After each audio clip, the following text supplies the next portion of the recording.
ഈ ദിവസങ്ങളെ നാം കേട്ടുവരുന്നത്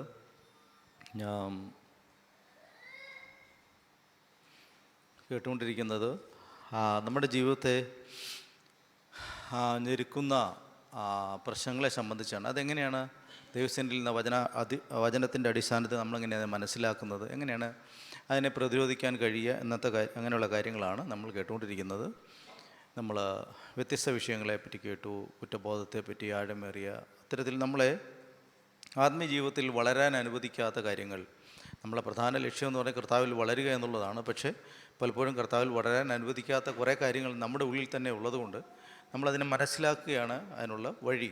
അതുകൊണ്ടാണ് നമ്മൾ ഈ ദിവസങ്ങളിൽ ഈ വിഷയത്തെ സംബന്ധിച്ച് ചില ആഴ്ചകളായി തുടർമാനമായി നമ്മൾ ആഗ്രഹിക്കുന്നത്, അതിന് പ്രതീക്ഷിക്കുന്ന ഇതാണ്: ഇതിൽ നാം തിരിച്ചറിയുകയും അതിനകത്തൊരു ഹീലിംഗ് നമ്മളിൽ ഉണ്ടാകുകയും ചെയ്യണം. നമ്മുടെ ജീവിതത്തിൽ നമ്മളറിയാതെ നമ്മുടെ മുറുകെ പറ്റുന്ന ചില പ്രശ്നങ്ങൾ അത് നമ്മുടെ ജീവിതത്തെ പിടിച്ച് വലയ്ക്കുവാനോ വളരാൻ അനുവദിക്കാതെ നമ്മളെ തടയാനോ പാടില്ല. മറിച്ച് ദൈവവചനത്തിൻ്റെ വെളിച്ചത്തിൽ നമ്മളതിനെ മനസ്സിലാക്കുകയും ആത്മീയ ജീവിതം മെച്ചപ്പെടുന്ന വഴി വളരുകയും ചെയ്യണമെന്നുള്ളതാണ് നമ്മളതിൽ നിന്ന് പ്രതീക്ഷിക്കുന്നത്. അതുകൊണ്ടാണ് നമ്മൾ ഈ വിഷയത്തെ തുടർമാനായി പഠിക്കാൻ ആഗ്രഹിക്കുന്നത്. ഇന്ന് നമ്മൾ പഠിക്കാൻ ആഗ്രഹിക്കുന്ന വിഷയം പ്രധാനമായിട്ടുള്ളത് എങ്ങനെയാണ് ലൈംഗികത, സെക്ഷുവാലിറ്റി എന്ന് പറയുന്ന ആസ്പെക്റ്റ്, സെക്ഷൽ സിൻസ് എങ്ങനെയാണ് നമ്മുടെ ജീവിതത്തെ കെടുത്തിക്കളയുന്നത് എങ്ങനെയാണെന്ന് വിഷയത്തെ സംബന്ധിച്ചാണ് നമ്മൾ സംസാരിക്കാൻ പോകുന്നത്. സെക്ഷുവൽ സിൻസ് അല്ലെങ്കിൽ ലൈംഗിക പാപങ്ങൾ എങ്ങനെയാണ് നമ്മുടെ ജീവിതത്തെ നമ്മളെ സ്വാധീനിക്കുന്നത്, അതെങ്ങനെയാണ് നമ്മുടെ ജീവിതത്തെ പ്രയാസത്തിലാക്കുന്നത് എന്നുള്ളതാണ്. ഇത് ദൈവിക ക്രമത്തിൻ്റെ വെളിച്ചത്തിൽ നമ്മളെങ്ങനെ ഇത് മനസ്സിലാക്കണം. ആ വാക്ക് കേൾക്കുമ്പോൾ നിങ്ങൾ പലപ്പോഴും നമുക്ക് തോന്നി ഇത് ചർച്ചിൽ ഞായറാഴ്ച പ്രസംഗിക്കേണ്ടതാണെന്നൊക്കെ നമുക്ക് തോന്നുമായിരിക്കാം. പക്ഷേ ഇവിടെ ഇരിക്കുന്ന എല്ലാവരും അഡൾട്ടാണ്. ഈ പറയുന്ന വാക്കുകളെല്ലാം നിങ്ങൾക്ക് പരിചയമുള്ള വാക്കുകളൊക്കെ തന്നെയായിരിക്കും. അപൂർവമായ വാക്കുകൾ മാത്രമേ മനസ്സിലാവാതെ വരത്തുള്ളൂ. അതുകൊണ്ട് നമുക്ക് ഒരുമിച്ച് കൂട്ടായി ചിന്തിക്കാം. എങ്ങനെയാണ് നമ്മുടെ ജീവിതത്തെ പിശാച് ഞെരുക്കുന്നത്, എങ്ങനെയൊക്കെയാണ് പിശാച് നമ്മൾ കൊളുത്തിയിടുന്നത്, ജീവിതത്തിൽ വളരാനാവാതെ ദൈവകൃപയിൽ വർദ്ധിക്കാനാകാതെ എങ്ങനെയാണ് കൊളുത്തിയിടുന്നത് നമുക്ക് മനസ്സിലാക്കാം. ഈ സംസാരിക്കുന്ന വിഷയം എനിക്കറിയാം പലപ്പോഴും ഇത് പൊളിറ്റിക്കൽ കറക്റ്റ്നെസ്സുമായിട്ട് ചിലപ്പോൾ പ്രശ്നം ഉണ്ടാകാൻ സാധ്യതയുണ്ട്. എൻ്റെ ചില വാക്കുകൾ ഞാൻ പറയുന്നത് അയക്കാം. കാരണം ഞാൻ മുഴുവൻ സ്ക്രിപ്റ്റ് വെച്ചല്ല സംസാരിക്കുന്നത്. ഏതെങ്കിലും വാക്കുകൾ പൊളിറ്റിക്കൽ കറക്റ്റ്നെസ്സിൻ്റെ ആവശ്യം വന്നാൽ നിങ്ങൾ എന്നോട് സംസാരിക്കുക, നമുക്കത് കറക്റ്റ് ചെയ്യാം. പല കാര്യങ്ങളും ലീഗലാണ്, നിയമപരമായ കാര്യങ്ങൾ. കാരണം ഇന്ത്യയുടെ ഭാരതത്തിൻ്റെ 2 നിയമവ്യവസ്ഥയുടെ കീഴിൽ നിൽക്കുന്ന കാര്യങ്ങളാണ് ഞാൻ പറയുന്നതിനകത്ത് പല കാര്യങ്ങളും. ഒന്ന് എന്ന് പറയുന്നത് വിവാഹമെന്ന് പറയുന്നത് ഇന്ത്യയുടെ സിവിൽ നിയമങ്ങളിൽപ്പെട്ടതാണ്. അത് 3 മതങ്ങൾക്ക് 3 രീതിയിലുള്ള സിവിൽ നിയമങ്ങളാണ് ഉള്ളത്. അതുകൊണ്ട് അത് നമ്മൾ അങ്ങനെ മനസ്സിലാക്കേണ്ടി വരും. അപ്പോൾ തന്നെ അതിൻ്റെ തെറ്റുകൾ വരുമ്പോൾ അത് ക്രിമിനൽ നിയമത്തിൻ്റെ പരിധിയിൽ പോകുന്ന കാര്യങ്ങളാണ്. അതുകൊണ്ട് ഇതിനെല്ലാം നിയമപരമായ കാര്യങ്ങളും ഉള്ളതാണെന്ന് ഞാൻ മനസ്സിലാക്കിക്കൊണ്ടാണ് നിൽക്കുന്നത്. അതുകൊണ്ട് അതിനകത്ത് ഏതെങ്കിലും അഭിപ്രായങ്ങൾ നിങ്ങൾക്ക് മനസ്സിലാകാതെ വരികയോ സംശയമുള്ളതൊക്കെ ചെയ്താൽ നിങ്ങൾ ദയവായി എന്നോട് സംസാരിക്കുക. അതാണ് അതിൻ്റെ ഏറ്റവും നല്ല കാര്യം. നമുക്ക് ക്ലാരിഫൈ ചെയ്ത് പോകാം. എൻ്റെ ലക്ഷ്യമെന്ന് പറയുന്നത് ഈ കാര്യത്തിനകത്ത് പിശാച് എങ്ങനെ അല്ലെങ്കിൽ തിന്മ എങ്ങനെ നമ്മുടെ ജീവിതത്തെ അടക്കി വാഴുന്നു, നമുക്കെങ്ങനെ അതിന് മറികടക്കാം എന്നതിനെപ്പറ്റി മനസ്സിലാക്കാൻ വേണ്ടിയിട്ടാണ് നമ്മൾ ഈ വിഷയത്തെ പഠിക്കുന്നത്. നോക്കുക, 2ാമത്തെ പേജ് ഇടുവാണെങ്കിൽ ഞാൻ നിങ്ങളൊരു പ്രധാനപ്പെട്ട കാര്യം കാണിച്ചു തരാം. ലൈംഗികത എന്ന് പറയുന്നത്, സെക്ഷുവാലിറ്റി എന്ന് പറയുന്ന ആ ആവശ്യം, അത് മനുഷ്യ ജീവിതത്തിലെ അടിസ്ഥാന ആവശ്യങ്ങളിൽ ഒന്നാണെന്ന് നമ്മൾ തിരിച്ചറിയാം. 2ാമത്തെ സ്ലൈഡ്.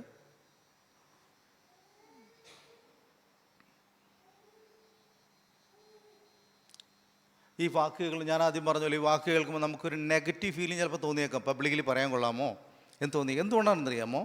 നമ്മുടെ ജീവിതത്തിൽ പലപ്പോഴും ഇത് ഉണ്ടാക്കിയിട്ടുള്ള ലേണിംഗ്, നമ്മൾ മനസ്സിലാക്കിയിട്ടുള്ളത് പലപ്പോഴും നെഗറ്റീവ് ടേംസിലായിരിക്കും പലപ്പോഴും നമ്മൾ തിരിച്ചറിയുക. ഈ ഒരു കാര്യത്തെ തിരിച്ചറിയാനായിട്ട് ഇടയാവുക.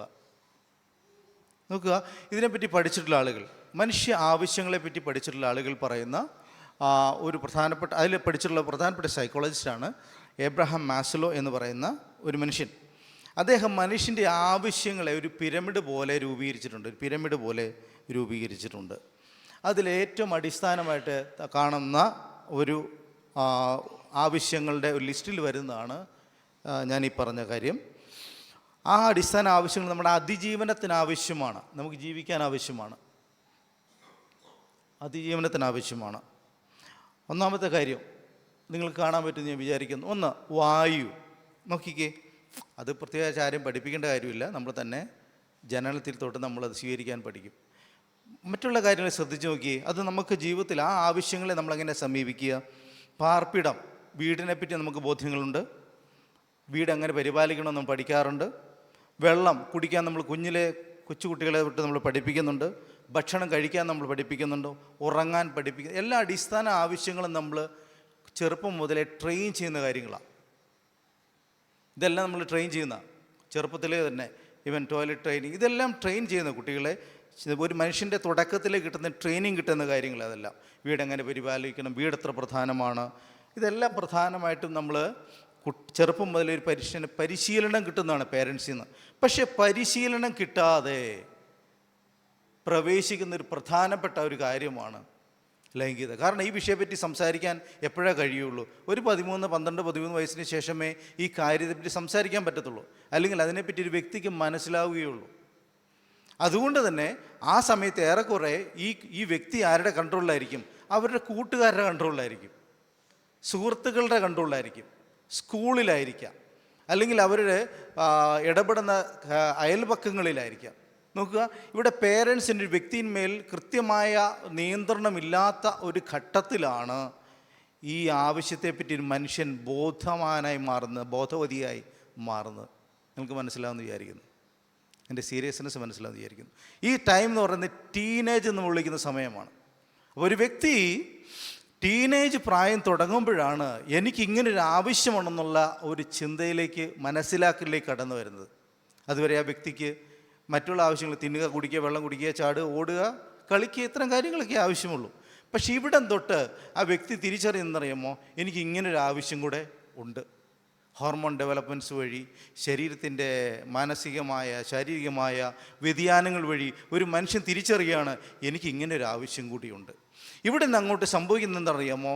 ഈ കാര്യത്തിൽ ഗൈഡൻസ് കിട്ടുന്നത് ഒന്നെങ്കിൽ ഏറ്റവും കൂടുതൽ ഫ്രണ്ട്സിൽ നിന്ന്, അല്ലെങ്കിൽ മറ്റു പല ഇന്നത്തെ കാലത്താണെങ്കിൽ മീഡിയയിൽ നിന്ന്, അല്ലെങ്കിൽ പഴയ കാലത്താണെങ്കിൽ വായനയിൽ നിന്ന്, ചർച്ചകളിൽ നിന്ന്. ഇങ്ങനെയൊക്കെയാണ് ഇതിനെ സംബന്ധിച്ച അറിവുകൾ, ഈ ലൈംഗികത, സെക്ഷുവാലിറ്റി എന്ന് പറയുന്ന വാക്ക്, അല്ലെങ്കിൽ ആ ആശയത്തെ, ആ ആവശ്യത്തെ ഒരു വ്യക്തി തിരിച്ചറിയുന്നത്. അതാണ് അതിൻ്റെ ഏറ്റവും വലിയ ഡേഞ്ചറസ് ആയിട്ടുള്ള കാര്യം. ഇതിനെപ്പറ്റി സംസാരിക്കാൻ പേരൻസിന് പറ്റുമോ? പറ്റത്തില്ല. പാസ്റ്റേഴ്സിന് പറ്റുമോ? പറ്റത്തില്ല. ചർച്ചിൽ സംവിധാനമുണ്ടോ? ഇല്ല. നമുക്കിതിനെപ്പറ്റി പറയാനായിട്ട് സംവിധാനങ്ങളൊന്നുമില്ല. ഇവൻ സ്കൂളിൽ പഠിപ്പിക്കുകയാണെങ്കിൽ പോലും ഇത്തരം ഭാഗങ്ങളിൽ ടീച്ചേഴ്സ് എന്ത് ചെയ്യും? മറിച്ചു വിടത്തേ ഉള്ളൂ ആ പേജുകൾ. അവർക്ക് തുറന്ന് സംസാരിക്കാൻ പറ്റുന്ന ഒരു മാനസിക തലമുള്ളൊരു കാര്യമല്ല നമ്മളീ പറയുന്നത്. അതുകൊണ്ട് തന്നെ ഇത് വളരെ ശ്രദ്ധാപൂർവം തിരിച്ചറിയേണ്ടതാണ്. പക്ഷേ ഈ ഒരു കാര്യത്തിൽ നമുക്ക് ഏറ്റവും കൂടുതൽ അറിവുണ്ടായിരിക്കേണ്ട ഒരു കാര്യം കൂടിയാണ്. ഇതിൻ്റെ ശരിതെറ്റുകളെപ്പറ്റി കൃത്യമായ ബോധ്യങ്ങൾ ഉണ്ടായിരിക്കേണ്ടതാണ്. എന്തുകൊണ്ടാണ് അങ്ങനെ വരുന്നത്? എന്തുകൊണ്ടാണ് അത് പ്രധാനം വരുന്നത്? ഈ എത്തിക്സ് അല്ലെങ്കിൽ മൊറാലിറ്റി അല്ലെങ്കിൽ ധാർമ്മികതയെ പറ്റി പഠിപ്പിക്കുന്ന ആളുകൾ, അതിനെപ്പറ്റി പഠിച്ചിട്ടുള്ള ആളുകൾ പറയുന്ന ഇതാണ്. സ്ത്രീ പുരുഷ ബന്ധങ്ങളാണ് പ്രധാനമായിട്ട് ഇത് കാണുക.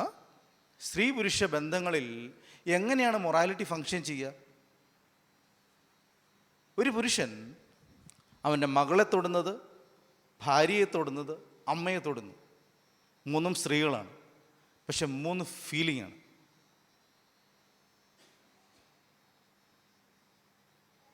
ഫീലിംഗ് വരാൻ കാരണം എന്താണ്? 3 ഡെഫിനിഷൻസാണത്, 3 നിർവചനങ്ങളാണ്. ഇതെൻ്റെ മകള്, വാത്സല്യം അല്ലേ, ഭാര്യ പ്രണയം, അമ്മ എന്താണ്, അതും വാത്സല്യത്തിൻ്റെയോ സ്നേഹത്തിൻ്റെയോ വേറൊരു ഭാവം. ഈ 3 തലങ്ങളിൽ വരാൻ കാരണം എന്താ സംഭവിക്കുന്നത്? ആ മനുഷ്യൻ്റെ മനസ്സിലാക്കലുള്ള വ്യത്യാസമാണ്. ഈ മനസ്സിലാക്കൽ മൃഗങ്ങളുണ്ടാകാറുണ്ടോ? ഇല്ല. മൃഗങ്ങളിൽ ഈ വ്യത്യാസം വരാറില്ല. പക്ഷേ ഈ മനസ്സിലാക്കൽ വ്യത്യാസങ്ങൾ സംഭവിക്കുന്നത് മനുഷ്യ മനസ്സിലാണ്. അതെങ്ങനെ ഉണ്ടാകുക? അവൻ്റെ തിരിച്ചറിവിൽ നിന്നാണ് ഉണ്ടാകുന്നത്. അതുകൊണ്ട് ഇത് തിരിച്ചറിവ് തെറ്റുന്നിടത്താണ് നമുക്ക് എപ്പോഴും പ്രശ്നങ്ങളുണ്ടാകുന്നത്. നമുക്ക് ഡെഫിനേഷൻസ് മാറിപ്പോവും. ചിലപ്പം വളരെ നല്ല സ്നേഹബന്ധത്തിൽ തുടങ്ങിയിട്ട് പ്രണയമായും കാമമായിട്ടൊക്കെ മാറ്റപ്പെടുന്നത് എന്തുകൊണ്ടാണ്? ഈ ഒറ്റ കാര്യമുള്ളതുകൊണ്ടാണ്. ഡെഫിനേഷൻസ് മാറിപ്പോകുന്നത്, നിർവചനങ്ങൾ മാറിപ്പോകുന്നതുകൊണ്ടാണ്. അതുകൊണ്ട് നമ്മൾ തിരിച്ചറിയേണ്ടത് എന്താണ്? നമ്മളുടെ ജീവിതത്തിനകത്ത് ഈ തെറ്റുകളെ പിശാച് എത്ര വിദഗ്ധമായിട്ടാണ് നമ്മുടെ ജീവിതത്തിൽ ഒളിപ്പിച്ചു വെക്കുകയും അതിൽ നമ്മൾ കീഴ്പ്പെട്ടു പോവുകയും ചെയ്യുന്നത് നമ്മൾ തിരിച്ചറിയണം. ഞാൻ ആ വിഷയത്തെ അവിടെ വിടുകയാണ്. ഇത്രയും ഈ ഒരു പ്രധാനപ്പെട്ട ഇത്രയും ആവശ്യത്തെ നോക്കിയേ, ആ ലിസ്റ്റ് നോക്കിക്കേ. നമ്മുടെ ഏറ്റവും അതിജീവനത്തിൻ്റെ ആവശ്യങ്ങൾ അതല്ല, എന്നുവെച്ചാൽ ജീവിക്കാൻ ഭൂമിയിൽ ആവശ്യമുള്ളതാണ്. അതുകൊണ്ടാണ് എത്ര പട്ടിണിയുള്ള രാജ്യങ്ങളിൽ നിങ്ങൾ കേട്ടിട്ടില്ലേ, തലമുറകളുണ്ടാകുന്ന കണ്ടിട്ടില്ലേ? ഭക്ഷണമില്ലാത്ത ഞരങ്ങുന്ന പട്ടിണി രാജ്യങ്ങൾ പോലെ എങ്ങനെ തലമുറകളുണ്ടാവുക? കാരണം ബേസിക് നീഡിലൊന്നാണ്, അടിസ്ഥാന ആവശ്യങ്ങളൊന്നാണത്. അതുകൊണ്ട് ഇതിനെ നമുക്ക് മാറ്റിവെക്കാൻ പറ്റുന്നൊരു കാര്യമല്ല. അതുകൊണ്ട് അതിന് അത്രത്തോളം പ്രാധാന്യമുള്ളൊരു കാര്യമെന്നിരിക്കെ എങ്ങനെ ഇതിനകത്ത് തെറ്റുവരിക? അതിൽ തന്നെ ഒരു ഉദാഹരണം എടുത്ത് നോക്കൂ. നമുക്ക് ഭക്ഷണം വേണം, വിശക്കുന്നു. അടുത്തയാളുടെ പാത്രത്തിൽ കൈയിട്ട് വാരിയ സമ്മതിക്കുമോ? വിശക്കാന്നുള്ള എൻ്റെ യാഥാർത്ഥ്യമാണ്. മറ്റൊരാളുടെ പാത്രത്തിലോ വീട്ടിൽ കയറി എടുക്കുമ്പോൾ നമുക്കത് ശരിയാകുമോ? ശരിയാവുന്നില്ല. എനിക്ക് വിശന്നിട്ടാന്നുള്ള ന്യായം ശരിയാണ്, പക്ഷേ വേറൊരാളുടെ ഭവനത്തിൽ നിന്നോ വീട്ടിൽ നിന്നോ പാത്രത്തിലെടുക്കുമ്പോൾ അത് തെറ്റായി മാറുന്നു.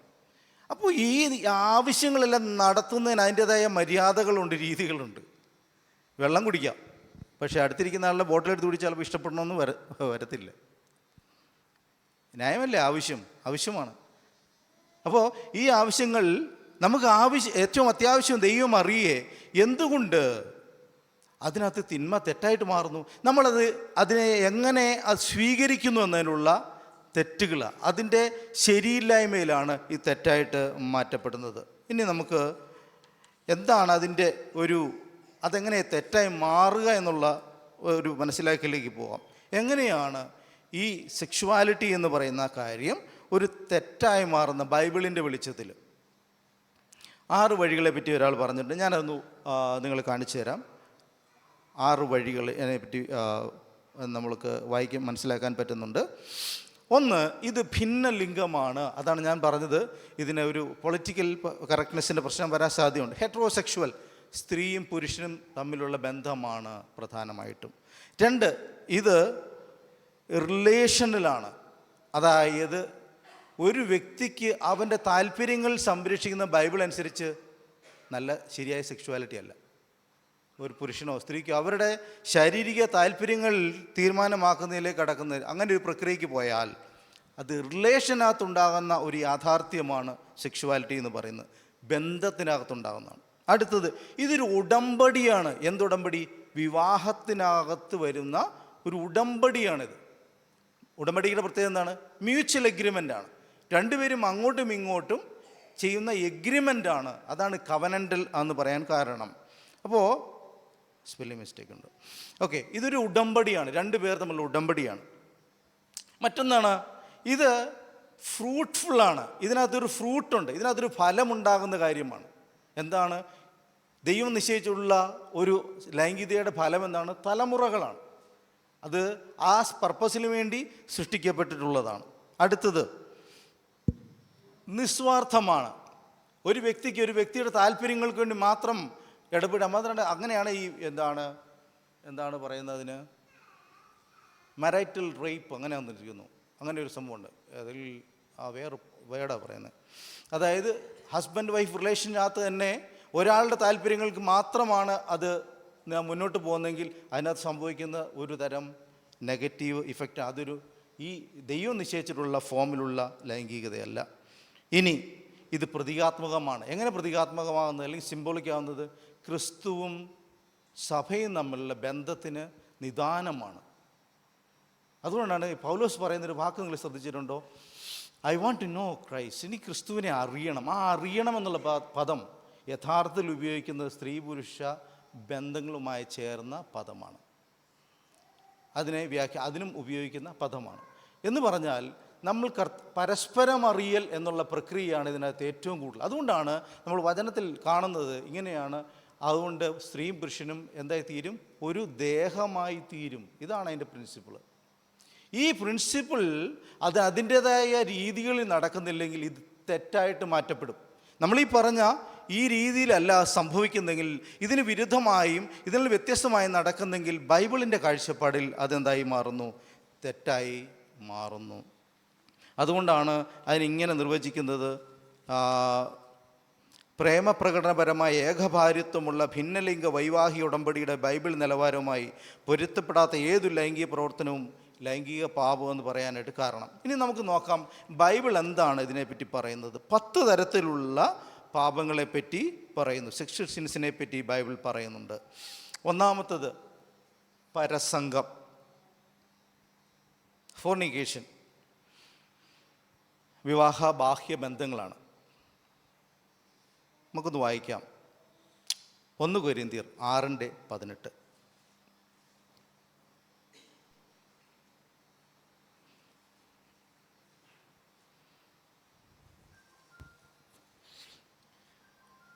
മനുഷ്യൻ ചെയ്യുന്ന ഏത് പാപവും ശരീരത്തിന് പുറത്താകുന്നു. ദുർനടപ്പുകാരനോ സ്വന്തം ശരീരത്തിന് വിരോധമായി പാപം ചെയ്യുന്നു. മുഴുവൻ വായിച്ചു 20 വരെ. ദൈവത്തിൻ്റെ ദാനമായി നിങ്ങളിലിരിക്കുന്ന പരിശുദ്ധാത്മാവിൻ്റെ മന്ദിരമാകുന്നു നിങ്ങളുടെ ശരീരമെന്നും നിങ്ങളെ വിലയ്ക്ക് വാങ്ങിയിരിക്കാൽ നിങ്ങൾ തങ്ങൾക്കുള്ളവരല്ല എന്നും അറിയുന്നില്ലയോ? ആകയാൽ നിങ്ങളുടെ ശരീരം കൊണ്ട് ദൈവത്തെ മഹത്വപ്പെടുത്തുവിൻ. നോക്കുക, എത്ര വളരെ കൃത്യമായിട്ടാണ് വചനം പറയുന്നത്. ദൈവത്തിൻ്റെ ദാനമായി മനുഷ്യൻ ചെയ്യുന്ന ഏത് പാപവും ശരീരത്തിന് പുറത്താകുന്നു. ദുർനടപ്പുകാരൻ്റെ സ്വന്തം ശരീരത്തിന് വിരോധമായി പാപം ചെയ്യുന്നു. അപ്പോൾ പാപത്തിൻ്റെ ഒരു വ്യക്തത ഈ വിഷയത്തിനകത്ത് നമുക്ക് കാണാൻ കഴിയും. അത് നമുക്കെതിരെ തന്നെ ചെയ്യുന്ന പാപമാണെന്ന് ദുർനടപ്പിനെ പറ്റി വചനം വ്യക്തമായി പറയുന്നു. അതിനോട് ചേർന്ന് പറയുന്ന കാര്യം ശ്രദ്ധിക്കുക. ഇത് ചെയ്യാൻ പാടില്ലാത്തതിൻ്റെ കാരണം എന്താണ്? നിങ്ങൾ ദൈവത്തിൻ്റെ ദാനമായി നിങ്ങളിരിക്കുന്ന പരിശുദ്ധാത്മാവിൻ്റെ മന്ദിരമാകുന്നു. നാം എല്ലാവരും, നമ്മുടെ ശരീരമെന്ന് പറയുന്നത് ദൈവത്തിൻ്റെ മന്ദിരമാകുന്നു എന്നുള്ള ബോധ്യമാണ്. നമ്മളിൽ വസിക്കുന്ന ദൈവാത്മാവാണെന്നുള്ള ബോധ്യമാണ്. ദൈവത്തിൻ്റെ ആത്മാവിൻ്റെ ആലയമാണ് എന്ന് നമ്മളുടെ തിരിച്ചറിവാണ് നമ്മളെ ഇതിൽ നിന്ന് വേർതിരിക്കുന്നത്. അതുകൊണ്ട് ശരീരം കൊണ്ട് ദൈവത്തെ മഹത്വപ്പെടുത്തുവിൻ. ആ വാക്കുകളെല്ലാം വിശദീകരിക്കേണ്ടതാണ്, ഞാനതിലേക്ക് പോകുന്നില്ല, പെട്ടെന്ന് പോകാം. 1 കൊരിന്ത്യർ 7:2 ഒന്ന് വായിക്കാമോ? എങ്കിലും ദുർനടപ്പ് നിമിത്തം ഓരോരുത്തരും സ്വന്തം ഭാര്യയും ഓരോരുത്തിക്ക് സ്വന്തം ഭർത്താവും ഉണ്ടായിരിക്കട്ടെ. 3-ാം വാക്യം. ഭർത്താവ് ഭാര്യയ്ക്കും ഭാര്യ ഭർത്താവിനും കടപ്പെട്ടിരിക്കുന്നത് ചെയ്യട്ടെ. 4-ാം വാക്യം കൂടി. ഭാര്യയുടെ ശരീരത്തിന്മേൽ അവൾക്കല്ല ഭർത്താവിന് അത്രേ അധികാരമുള്ളത്. അങ്ങനെ ഭർത്താവിൻ്റെ ശരീരത്തിന്മേൽ അവനല്ല ഭാര്യയ്ക്കത്രേ അധികാരം. എത്ര കൃത്യതയോടെയാണ് വചനം ഈ വിഷയത്തെ കാണുന്നത് നിങ്ങൾ നോക്കുക. ദുർനടപ്പ് നിമിത്തം ഓരോരുത്തരും സ്വന്തം ഭാര്യയും ഓരോരുത്തിക്ക് സ്വന്തം ഭർത്താവ് ഉണ്ടായിരിക്കട്ടെ. ഭാര്യ ഭർത്തൃ ബന്ധത്തിൽ ഉടലെടുക്കേണ്ട ഏറ്റവും സേക്രഡായ, ദൈവം ഏറ്റവും പ്രാധാന്യമെന്നും വിശുദ്ധമെന്നും കാണുന്ന ഒരു കാര്യമാണ് ഇത്. പക്ഷേ നമ്മൾ നേരിടുന്ന പ്രശ്നം എന്താണെന്നറിയാമോ?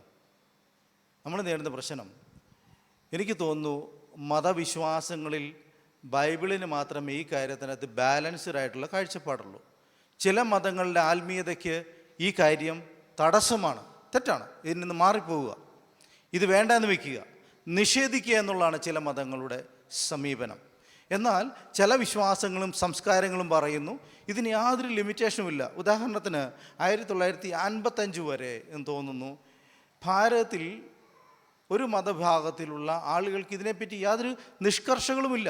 എന്നാണ് ഈ അഡൾട്ടറി അല്ലെങ്കിൽ ഈ പാപം ഇത് ഒരു തെറ്റായിട്ട് മാറുന്നപ്പോഴാണ് ഇന്ത്യൻ പീനൽ കോഡിൽ, ഈ ബ്രിട്ടീഷ് കാലയളവിൽ അല്ലെങ്കിൽ നമ്മൾ നിയമം ഉണ്ടായതിന് ശേഷമാണ്. അതിനു മുമ്പ് ഇതൊരു തെറ്റല്ല. എന്നിട്ടും 2018 എന്ത് ചെയ്തു? അല്ലെങ്കിൽ ഈ ഒരു ബന്ധത്തെ ഇത് തെറ്റല്ല, അല്ലെങ്കിൽ അതിനെ എടുത്തു കളയുകയും ചെയ്തു. ഇനി 2020 വീണ്ടും അത് സജസ്റ്റ് ചെയ്തിട്ടുണ്ട്. എന്തായാലും അത് പൂർണ്ണമായിട്ട് ആയിട്ടില്ല. നോക്കുക, ഇതിനെ സംബന്ധിച്ച് സംസ്കാരങ്ങളിൽ വ്യത്യസ്ത കാഴ്ചപ്പാടുകളാണുള്ളത്. ഇതിനെ കൃത്യമായി ബാലൻസ് ചെയ്യാനായിട്ട് വചനത്തിന് വളരെ കഴിയുന്നുണ്ട് മനസ്സിലാക്കുക. കാരണം ഇത് നടക്കേണ്ടത് എവിടെയാണ്? ഹസ്ബൻഡിൻ്റെയും വൈഫിൻ്റെയും ഇടയിൽ നടക്കേണ്ടതാണ്. വളരെ കൃത്യതയോടെ പറഞ്ഞു വെക്കുന്നുണ്ട് ദൈവത്തിൻ്റെ വചനം. അതുകൊണ്ട് ദുർനടപ്പ് ഓരോരുത്തരും സ്വന്തം ഭാര്യയും ഓരോരുത്തർക്കും സ്വന്തം ഭർത്താവും ഉണ്ടായിരിക്കട്ടെ. ഭർത്താവ് ഭാര്യയ്ക്കും ഭാര്യ ഭർത്താവിനും കടംപെട്ടിരിക്കുന്നത് ചെയ്യട്ടെ. വാക്കുകൾ വളരെ കൃത്യമായിട്ട് നമുക്ക് മനസ്സിലാക്കാൻ കഴിയും. നോക്കുക, ഇത്തരം അന്തരീക്ഷത്തിലാണ് നമുക്ക് ഇതിനെ മനസ്സിലാക്കേണ്ടത്. പരസംഗം. രണ്ടാമത്തേത് വ്യഭിചാരം എന്ന് പറയുന്ന, അഡൾട്ടറി എന്ന് പറയുന്ന വാക്ക്. ഞാനതിനെപ്പറ്റി വായിക്കുന്നില്ല, വാക്യങ്ങൾ എഴുതിയിട്ടുണ്ട്, നിങ്ങൾക്ക് താല്പര്യത്തോടെ വായിച്ച് മനസ്സിലാക്കാൻ കഴിയും. ഇതും തെറ്റാണെന്ന് ദൈവത്തിൻ്റെ വചനം വ്യക്തതയോടെ പറയുന്നു. ഇനി അടുത്ത വാക്ക് പോളിഗമി അല്ലെങ്കിൽ ബഹുഭാര്യത്വം.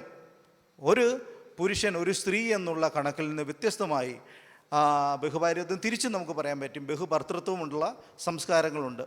നോക്കുക, ഒരു ഭാര്യയ്ക്ക് ഒരു പുരുഷന് ഒരു സ്ത്രീ എന്ന നിലപാടാണ് വചനം പറയുന്നതെങ്കിൽ ഇതിൽ വ്യത്യസ്തമായ സംസ്കാരങ്ങൾ നമുക്ക് ചുറ്റും പല രീതിയിൽ നമുക്ക് കാണാനായിട്ട് കഴിയും. അതിനെ നിയമപരമാക്കുന്നതും പറയുന്ന എന്താ റിലീജിയസ് ആക്കുന്ന മതപരമായും സാങ്ഷൻ ചെയ്യുന്ന ഒത്തിരി സംസ്കാരങ്ങൾ നമുക്ക് ചുറ്റും ഉണ്ട് ബഹുഭാര്യത്വം.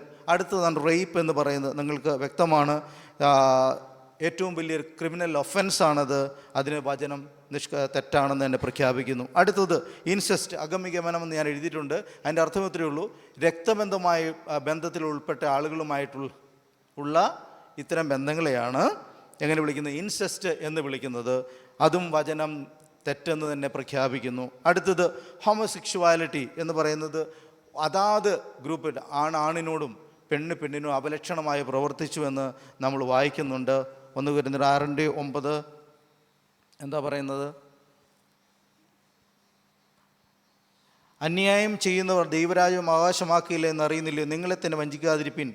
ദുർനടപ്പുകാർ, വിഗ്രഹാദയ, വ്യഭിചാരികൾ, സ്വയഭോഗികൾ, പുരുഷകാമികൾ, കള്ളന്മാർ, അത്യാഗ്രഹികൾ, മദ്യപന്മാർ, വാവിഷ്ഠാണക്കാർ, പിടിച്ചുപറിക്കാർ എന്നിവർ ദൈവരാജ്യം അവകാശമാക്കിയില്ല. എങ്കിലും നിങ്ങളിൽ ചിലർ ഈ വകക്കാരായിരുന്നുവെങ്കിൽ നിങ്ങൾ കർത്താവായ യേശു ക്രിസ്തുവിൻ്റെ നാമത്തിലും നമ്മുടെ ദൈവത്തിൻ്റെ ആത്മാവിനാലും നിങ്ങളെ തന്നെ കഴുകി ശുദ്ധീകരണവും നീതീകരണവും പ്രാപിച്ചിരിക്കുന്നു. മനസ്സിലായോ? ശുദ്ധീകരണവും നീതീകരണമൊക്കെ പ്രാപിച്ച് ഇത്തരം പാപങ്ങളിൽ നിന്നും കൂടിയാണ് നമ്മൾ തിരിച്ചറിയണം. ഒരു വലിയ ലിസ്റ്റ് അവിടെ കൊടുത്തിട്ടുള്ളത്. ദൈവരാജ്യത്തിന് ചേരാത്ത പാപങ്ങളിൽപ്പെട്ട ഒന്ന് തന്നെയാണ് ഇതെന്ന് വ്യക്തമായി ഹോമോസെക്ഷുവാലിറ്റി പറ്റിയും പറയുന്നു. അടുത്ത ബെസ്റ്റിയാലിറ്റി, അത് നമുക്കത്ര പരിചയമായി പറഞ്ഞു കേൾക്കുന്നതല്ല. മൃഗങ്ങളുമായി ചേർന്ന് നിൽക്കുന്ന അതൊക്കെ പുരാതന കാലത്ത് വളരെ വ്യക്തമായി സംഭവിച്ചുകൊണ്ടിരുന്ന കാര്യങ്ങളായിരിക്കണം. അതുകൊണ്ടാണ് വചനം അതിനെ നിഷേധിക്കുന്നത്. അടുത്ത പ്രോസ്റ്റിറ്റ്യൂഷൻ, ഇതൊരു തൊഴിലായിട്ട്, ജോലിയായിട്ട്, വരുമാനമായിട്ട് കാണുന്ന പ്രക്രിയ, അതും തെറ്റെന്ന് ദൈവത്തിൻ്റെ വചനം പറയുന്നു. ഇനി സെക്ഷൽ ഇമ്മോറാലിറ്റി, അതിനെയാണ് പോർണയിയ എന്ന വാക്കാണ് ഉപയോഗിച്ചിട്ടുള്ളത്. അതിൽ നിന്നാണ് പോണോഗ്രഫി എന്ന് പറയുന്ന വാക്ക് നമ്മൾ പഠിക്കുന്നത്. അശ്ലീല സാഹിത്യങ്ങൾ. ഇപ്പോൾ സാഹിത്യം എന്ന് ഒറ്റ വാക്കിൽ നമുക്കതിനെ പറയാൻ പറ്റത്തില്ല. അത് വീഡിയോകളാകാം, പിക്ചേഴ്സ് ആകാം, എന്തുമാകാം. അപ്പോൾ അത്തരത്തിൽ അശ്ലീലമായിട്ട് കാണുകയും കേൾക്കുകയും കഴിയുന്ന ഒരു വലിയ മേഖല, അത് ഇന്നത്തെ ഏറ്റവും വലിയ ഇൻഡസ്ട്രിയാണ്. ഇന്ന് അതിൽ തെറ്റായിട്ട് കണക്കാക്കപ്പെടുന്ന പോലുമില്ല. ഇതിൽ പലതിനും പല ലീഗൽ സാങ്ഷനിങ്ങും സാമൂഹികമായ അംഗീകാരങ്ങളും വന്നുകൊണ്ടിരിക്കുന്ന കാലഘട്ടത്തിൽ നാം ജീവിക്കുന്നു. അടുത്ത ഒന്നാണ് പേഗൻ സെക്ഷൽ ആക്ടിവിറ്റി എന്ന് പറയുന്ന കാര്യം. അതായത് ബൈബിൾ അതിനെപ്പറ്റി പറയുന്നത്, ഇത് വളരെ ബൈബിളിന് പുറത്തുള്ള അല്ലെങ്കിൽ ദൈവികമായ ആ സംവിധാനത്തിന് പുറത്തുള്ള ഒട്ടേറെ സംസ്കാരങ്ങളിൽ ഈ കാര്യത്തിന് യാതൊരു ലിമിറ്റേഷൻസും ഇല്ല, ഇതിന് പരിമിതികളില്ല. പലപ്പോഴും പല ആരാധനയുടെയും ഭാഗമാണ് ഈ ലൈംഗികത എന്ന് പറയുന്നത്. ദൈവികതകളുടെ ഭാഗമാണ് പലയിടത്തും. നമുക്ക് ആരും പേരെടുത്ത് പറയാനുള്ള അവകാശമില്ലാത്തതുകൊണ്ട് ഞാനത് പറയുന്നില്ല. പക്ഷെ പല ആത്മീയതയുടെയും ഭാഗമാണ് ഈ സെക്ഷുവാലിറ്റി എന്ന് പറയുന്ന കാര്യം. അപ്പോൾ അങ്ങനെ ഒരു പശ്ചാത്തലത്തിൽ വളരുന്ന ഒരാൾക്ക് ഇത് തെറ്റെന്ന് മനസ്സിലാക്കാൻ പറ്റില്ല. അത്തരമൊരു സാഹചര്യത്തിൽ വളരുന്ന ഒരാളെ സംബന്ധിച്ച്, കേൾക്കുന്ന പഠിക്കുന്ന ബന്ധങ്ങൾ ഒരാൾക്ക് സംബന്ധിച്ച് തെറ്റാണെന്ന് മനസ്സിലാക്കാനോ തെറ്റാണെന്ന് തിരുത്താനോ കഴിയില്ല. അവരുടെ എല്ലാം ഉള്ളിൽ എന്തുണ്ടാവും? ഇത് ശരിയാണെന്നുള്ള ബോധത്തിലാണ് അവർക്ക് ജീവിക്കാൻ കഴിയുക. അതുകൊണ്ടാണ് വചനം എന്തു പറയുന്നു ഇതിനെപ്പറ്റിയെന്ന് നമ്മൾ അറിയേണ്ടി വരുന്നത്. നോക്കുക, ഇതെല്ലാം വചനം പറയുന്ന തെറ്റുകളാണ്, അല്ലെങ്കിൽ വചനം നിഷേധിക്കുന്ന കാര്യങ്ങളാണ്. അടുത്ത കാര്യം, ഈ കാര്യങ്ങൾക്ക് പുറമെ നമുക്കൊരു കാര്യം കൂടെ മനസ്സിലാക്കി പോവേണ്ടതുണ്ട്. അത് ലൈംഗിക ചൂഷണമാണ്, സെക്ഷൽ അബ്യൂസ് എന്ന് പറയുന്ന കാര്യം. പ്രധാനമായും ബാല്യത്തിലാണ് ഈ മനുഷ്യരിലേക്ക് ഈ അപകടം വന്നു കയറുന്നത്. കുട്ടികളിലായിരിക്കുമ്പോൾ, ആൺകുട്ടിയാവട്ടെ പെൺകുട്ടിയാവട്ടെ, അവർ നേരിടുന്ന ഈ കാലഘട്ടത്തിൽ വളരെ സംഭവിക്കുന്ന ഒരു അപകടകരമായ കാര്യമാണ്. പ്രധാനമായും അവരുടെ ബന്ധുക്കളിൽ നിന്നൊക്കെ ആയിരിക്കും ഈ ദോഷങ്ങൾ വരിക. ഇത് ചെറുപ്പത്തിൽ, ബാല്യത്തിലും അതുപോലെ കൗമാരത്തിലും സംഭവിക്കുന്നതായിട്ട് നമുക്ക് കാണാൻ കഴിയും. അപ്പോൾ അത്തരത്തിലുള്ള സ്പർശനങ്ങളോ അത്തരത്തിലുള്ള ഇടപെടലുകളോ എല്ലാം തെറ്റാണെന്ന് നമ്മൾ തിരിച്ചറിയണം. അത് വളരെ ദീർഘദൂരമായ പ്രശ്നങ്ങൾ ഉണ്ടാക്കുന്നതാണ്. പഠനങ്ങൾ പറയുന്നത് ഇങ്ങനെയാണ്, 18 വയസ്സാകുമ്പോഴേക്കും 70% സ്ത്രീകളും ഈ ചൂഷണത്തിന് ഇരകളാണ് എന്നാണ് പറയുന്നത്. പഠനങ്ങൾ പറയുന്നതാണ്. ഇത് സ്ത്രീകൾ മാത്രമല്ല, പുരുഷന്മാരും കുട്ടികളും ആൺകുട്ടികളും. പക്ഷേ ഈ കാര്യങ്ങൾ ഏറ്റുപറയാനായിട്ട് ആൺകുട്ടികൾ ഒരിക്കലും തയ്യാറാവാറില്ല. പക്ഷേ ഇത്തരമുള്ള തിന്മകൾ നമ്മൾ അപ്രതീക്ഷിതമായും ഇത് കുടുംബങ്ങളിൽ, കുടുംബ അന്തരീക്ഷത്തിലും അതുപോലെ തന്നെ സമൂഹത്തിൻ്റെ വ്യത്യസ്ത മേഖലകളിൽ ഇത് സംഭവിച്ചുകൊണ്ടേയിരിക്കുന്നു. ഇനി നമുക്ക് ഇതുണ്ടാക്കുന്ന പ്രശ്നം എന്താണ് എന്നതിനെ പറ്റിയാണ് നമ്മൾ മനസ്സിലാക്കാൻ പോകുന്നത്. കുട്ടിക്കാലത്തെ ഇത്തരത്തിൽ അല്ലെങ്കിൽ നമ്മുടെ പഴയ ജീവിതത്തിനകത്ത് സംഭവിച്ചിട്ടുള്ള നമ്മുടെ മേൽ ഇഫക്റ്റ് ഉണ്ടോ? ഇപ്പം നമ്മൾ കർത്താവിനെ ഏറ്റുപറഞ്ഞതല്ലേ, രക്ഷിക്കപ്പെട്ടതല്ലേ, സ്നാനപ്പെട്ടതല്ലേ, അഭിഷേകം പ്രാപിച്ചതല്ലേ? നമുക്ക് ഒത്തിരി ന്യായങ്ങളുണ്ട്. ഇതിനൊക്കെ നമ്മുടെ ജീവിതത്തിനകത്ത് എന്തെങ്കിലും ഇഫക്റ്റ് ഉണ്ടാക്കാൻ കഴിയുമോ? ഇത് നമ്മളെ സ്വാധീനിക്കുമോ? ഇത് നമ്മുടെ ജീവിതത്തെ ഇതെങ്ങനെയെങ്കിലും സ്വാധീനിക്കുന്നുണ്ടോ? നമുക്ക് നോക്കാം. അതുണ്ടാക്കുന്ന മാനസികമായി സൈക്കോളജിക്കലായിട്ടുള്ള ഇഫക്ട്സ് എന്താണെന്ന് നമുക്ക് നോക്കാം. ഒന്ന്, മാനസിക പ്രശ്നങ്ങൾ പല രീതിയിലുണ്ടാകാം. ബന്ധങ്ങൾക്കകത്ത് ഉറപ്പില്ലാതെ ആക്കിയേക്കാം, ബന്ധങ്ങളെ നിലനിർത്താൻ കഴിയാതെ ആക്കിയേക്കാം, വ്യക്തിത്വം വൈകല്യമുള്ളതായിട്ട് മാറിയേക്കാം, വ്യക്തതകളില്ല വൈകല്യങ്ങളുള്ളതായിട്ട് മാറാം, പരിഭ്രാന്തിയുള്ള വ്യക്തിയായിട്ട് മാറിയേക്കാം, മാനസിക പിരിമുറുക്കങ്ങൾ, ടെൻഷൻസ് സ്ഥിരമായിട്ട് നിലനിർത്തിയേക്കാം. വേർതിരിവ് എന്ന് എഴുതിയേക്കുന്ന ഡിറ്റാച്ച്മെൻ്റ് എന്ന പദമാണ്. ആളുകളിൽ നിന്ന് മാറിപ്പോവുക, റിലേറ്റ് ചെയ്യാൻ പറ്റാതെ ആവുക, ആളുകളോട് അടുക്കാൻ പറ്റാതെ, ബന്ധങ്ങൾ ഹെൽത്തിയാക്കി നിലനിർത്താൻ കഴിയാതെ ആവുക. അതിനെ സംബന്ധിച്ചാണ് ഈ വേർതിരിവ് എന്ന് എഴുതിയിട്ടുള്ളത്.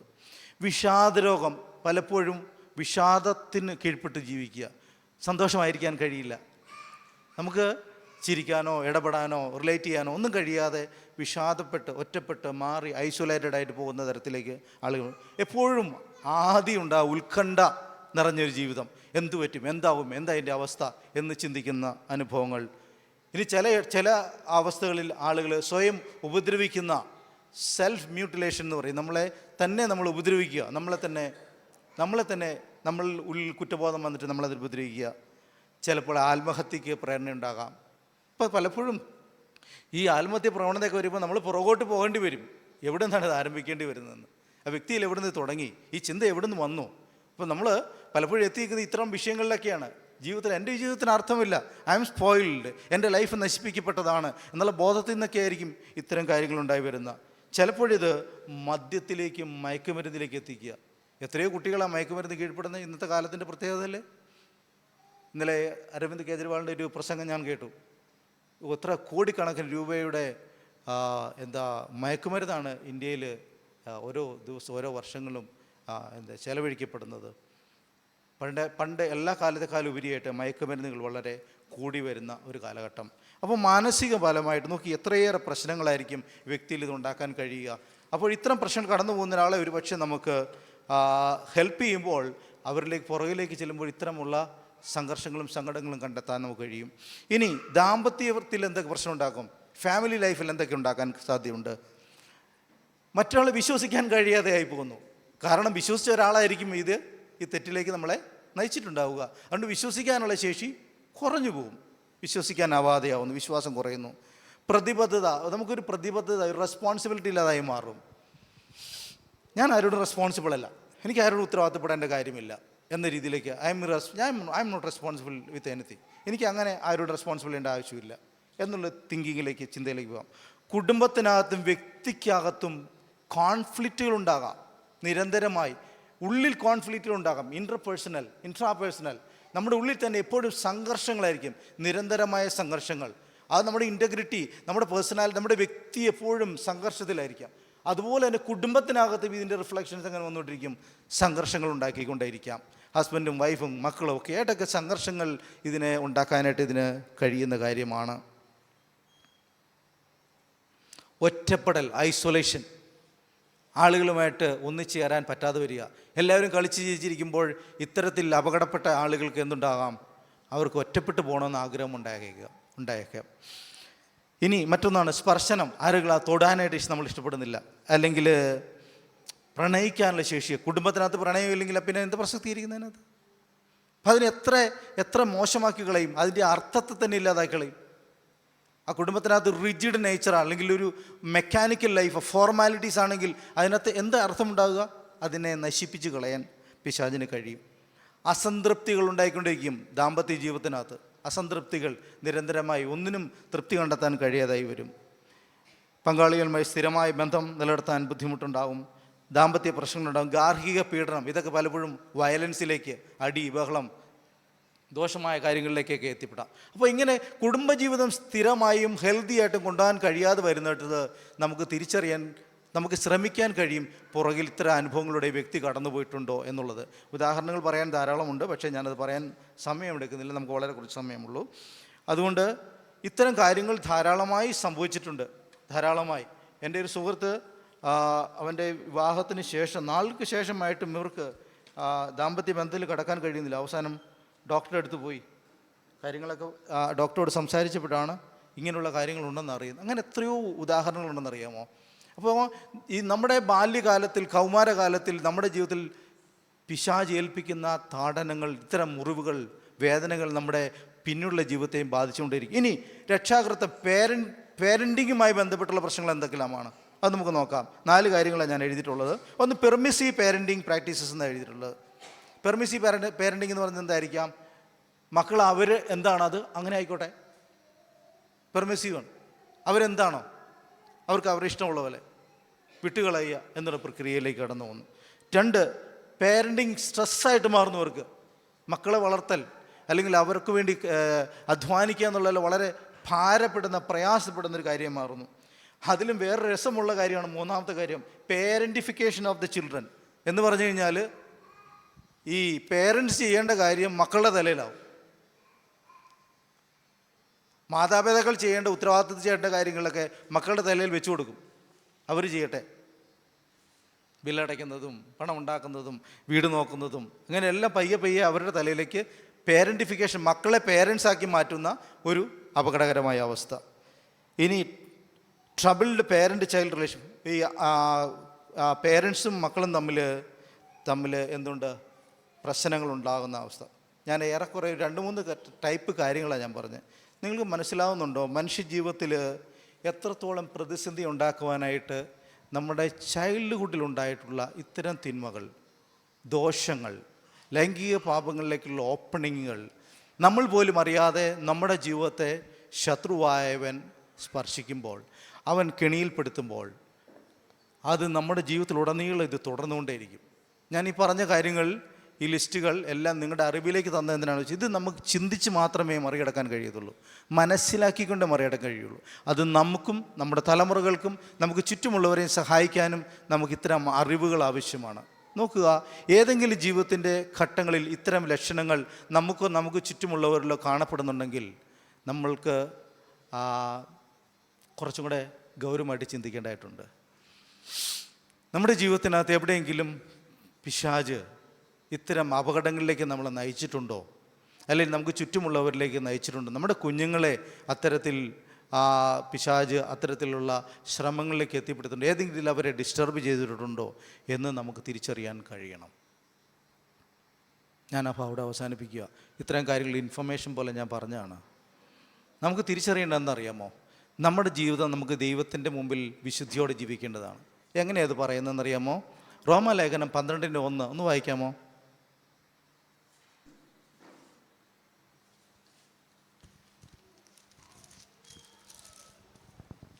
സഹോദരന്മാരെ, ഞാൻ ദൈവത്തിൻ്റെ മനസ്സലിവ് ഓർപ്പിച്ച് നിങ്ങളെ പ്രബോധിപ്പിക്കുന്നത്, നിങ്ങൾ ബുദ്ധിയുള്ള ആരാധനയായി നിങ്ങളുടെ ശരീരങ്ങളെ ജീവനും വിശുദ്ധിയും ദൈവത്തിന് പ്രസാദവുമുള്ള യാഗമായി സമർപ്പിപ്പീൻ. ഈ ലോകത്തിന് അനുരൂപമാകാതെ നന്മയും പ്രസാദവും പൂർണ്ണതയുമുള്ള ദൈവഹിതം ഇന്നതെന്ന് തിരിച്ചറിയേണ്ടതിന് മനസ്സ് പുതുക്കി രൂപാന്തരപ്പെടുവീൻ. മതി നോക്കിക്കേ, നിങ്ങൾ ബുദ്ധിയുള്ള ആരാധനയെ നിങ്ങളുടെ ശരീരങ്ങളെ ജീവനും വിശുദ്ധിയും ദൈവത്തിന് പ്രസാദമുള്ള യാഗമായി സമർപ്പിക്കും. നമ്മുടെ ശരീരങ്ങൾക്ക് ദൈവത്തിന് മുമ്പിൽ യാഗമായി നമ്മൾ സമർപ്പിക്കുന്നതാണ്. നമ്മുടെ വ്യക്തിത്വം പൂർണ്ണമായി ദൈവം മുമ്പിൽ യാഗമായി തീരേണ്ടതാണ്. പലപ്പോഴും നമുക്കതിന് കഴിയാതെ വരുന്നതിൻ്റെ കാര്യമുണ്ടെങ്കിൽ, അത്തരത്തിൽ സംഭവിക്കുന്നുണ്ടെങ്കിൽ, ഒരുപക്ഷെ നമ്മുടെ ജീവിതത്തിൽ ഇത്തരത്തിലുള്ള ഡിസ്റ്റർബൻസുകൾ, ഇത്തരത്തിലുള്ള തിന്മകൾ, ഇത്തരത്തിലുള്ള അറ്റാക്കുകൾ, അപകടങ്ങൾ, ദോഷങ്ങൾ എവിടെയെങ്കിലും ഒരു സ്പർശനമായോ ഒരു നോട്ടമായോ ഒരു കമൻ്റായിട്ടൊക്കെ വന്നിട്ടുണ്ടെങ്കിൽ നമ്മളത് ബാധിച്ചിട്ടുണ്ടാകാം. ഇന്ന് പലക്കാലം നമ്മൾ തിരിച്ചറിയേണ്ടത്, നാം ദൈവത്തിനുള്ളവരാണ്, നമ്മുടെ ആ ശരീരം ദൈവത്തിൻ്റെ ആലയമാണ്. നമുക്ക് എന്ത് ചെയ്യാൻ പറ്റും? 1-2 കാര്യങ്ങൾ പെട്ടെന്ന് ഞാൻ അവസാനിപ്പിക്കും. ഒന്ന്, നമ്മുടെ ജീവിതത്തിൽ അങ്ങനെ സംഭവിച്ചിട്ടുണ്ടെങ്കിൽ കർത്താവേ എന്നോട് ക്ഷമിക്കണമേ എന്ന് ഏറ്റുപറഞ്ഞ് നമ്മൾ അനുതപിക്കാൻ തയ്യാറാകണം. ഞാൻ ഈ പറഞ്ഞുകൊണ്ടിരിക്കുമ്പോൾ തന്നെ നമ്മുടെ ആരെങ്കിലും ഹൃദയത്തിൽ അത്തരം ഒരു വേദനിക്കുന്ന മുറിവുകളുണ്ടായിരുന്നു. നമ്മുടെ ആരെയും കുറ്റമാണെന്നില്ല.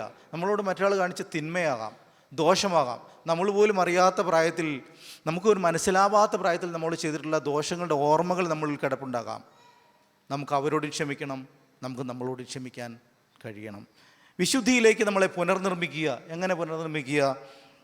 ദൈവത്തോടുള്ള അനുസരണത്തിന് നമ്മൾ പ്രാധാന്യം കൊടുക്കുക. എനിക്ക് സംഭവിച്ചതല്ല പ്രാധാന്യം, എനിക്ക് ഇനി അങ്ങോട്ട് പോകുന്നത് കർത്താവിലുള്ള വിശ്വസ്തമായ ജീവിതമാണ് പ്രാധാന്യം. നമ്മളെ തന്നെ പുനർനിർമ്മിക്കുക. പ്രാർത്ഥിക്കാൻ നമുക്ക് കഴിയണം. അതിൻ്റെ കണ്ടിന്യൂറ്റികളൊന്നും കഴിഞ്ഞ ജീവിതത്തിൻ്റെ ഒരു കണ്ടിന്യൂറ്റിയും നമ്മുടെ ജീവിതത്തിൽ നിൽക്കാൻ പാടില്ല. കർത്താവേ, എന്നെ സഹായിക്കണമെന്ന് പ്രാർത്ഥിക്കാൻ കഴിയണം. ഏറ്റവും കൂടുതൽ അറിയേണ്ട കാര്യം റോമാലേഖനത്തിൽ പറയുന്ന പോലെ നമ്മൾ ദൈവത്തിൻ്റെ മക്കളാണ്, ദൈവത്താൽ കൂട്ടിച്ചേർക്കപ്പെട്ടവരാണ്. ദൈവം നമ്മളെ വിലയ്ക്ക് വാങ്ങി, നമ്മുടെ ദത്തുപുത്രനാണ്, പുത്രിയാണെന്നുള്ള ബോധമാണ്. നമ്മൾ ആരാണ്? Who are we basically? നമ്മുടെ പാസ്റ്റല്ല നമ്മളിപ്പോഴത്തെ. ഇന്ന് നമ്മൾ ആരാണ്? ഇവിടെ ഇരിക്കുമ്പോൾ നമ്മൾ ആരാണ്? നമ്മൾ ദൈവത്തിൻ്റെ പൈതലാണ്. ഞാൻ വിശുദ്ധനായിരിക്കുമ്പോൾ നിങ്ങളും വിശുദ്ധരായിരിക്കും എന്ന് പറയുന്ന ദൈവത്തിൻ്റെ പൈതലാണ് നമ്മൾ. അതുകൊണ്ട് നമ്മുടെ ജീവിതത്തിനകത്ത് ദൈവത്തിൻ്റെ സ്വാധീനമുണ്ട്, ദൈവിക ഇടപെടൽ. നമ്മുടെ ഐഡൻറ്റിറ്റി നമ്മൾ തിരിച്ചറിയുക. മറ്റൊന്ന്, ചിന്തകളെ മാറ്റാനായിട്ട് ഇത്തരം തിന്മകളുടെ കണ്ടിന്യൂറ്റി നമ്മുടെ ചിന്തകളെ സ്വാധീനിക്കരുത്.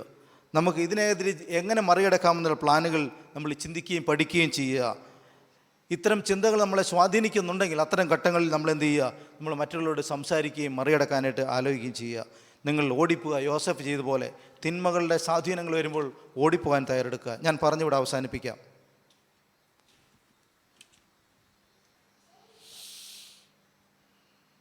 നമ്മളുള്ള ദൈവകൃപയെ, ദൈവസ്നേഹത്തെ, ദൈവിക അംശത്തെ കെടുത്തികളയാൻ പിശാച് പ്രവർത്തിച്ചിട്ടുള്ള തിന്മകളുടെ അനുഭവങ്ങൾ നമ്മളിൽ മുറിപ്പാടുകൾ ഉണ്ടാക്കിയിട്ടുണ്ടെങ്കിൽ ഇന്ന് പകൽക്കാലം നമുക്കതിനെ ജയിക്കണം.